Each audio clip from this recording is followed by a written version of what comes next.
La Northern Range, ouverture maritime de l'Europe.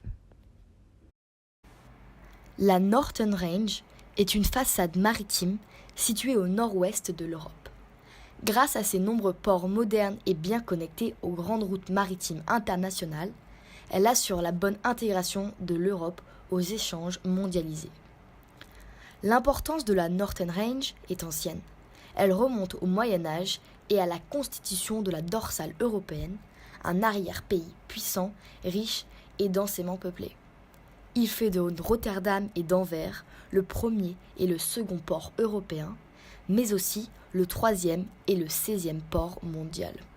La Northern Range est donc un élément majeur pour l'économie européenne. L'Union européenne est une importante aire de puissance et en tant que premier marché mondial, de nombreux flux de marchandises et de biens de consommation transitent par voie maritime. Ainsi, par sa plus importante façade maritime, qui est la Northern Range, elle reçoit 80% des importations de l'Union européenne. Ce dernier s'étale du Havre à Hambourg sur plus de 1000 km et est un très important nœud de communication par où transitent d'importants trafics de conteneurs. Ce statut de première façade maritime européenne s'est construit au cours des siècles. C'est dans cette zone que s'est développée la mondialisation à partir du XIXe siècle.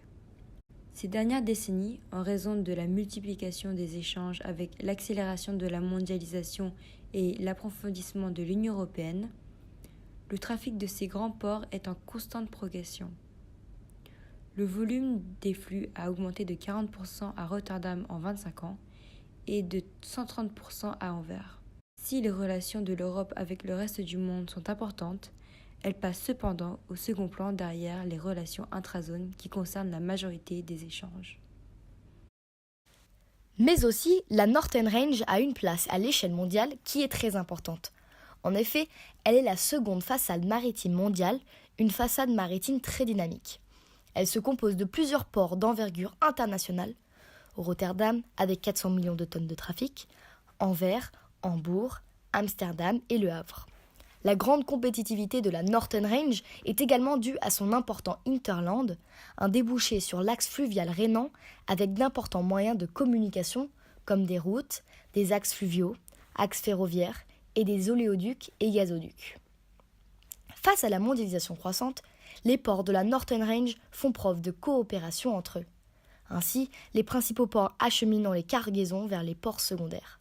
C'est le feedering, un système par lequel les conteneurs sont déchargés dans les ports principaux et ensuite acheminés vers les ports secondaires. En dehors de l'Europe, l'Union européenne commerce principalement avec les autres pôles de la triade, mais reçoit également les flux de produits énergétiques et de matières premières nécessaires à sa production industrielle et à ses multiples activités. Ces flux viennent principalement du Moyen-Orient, mais aussi de Russie et d'Afrique. L'avant-pays de la façade est donc très important. En effet, la Manche et la mer du Nord forment le passage maritime le plus fréquenté du monde.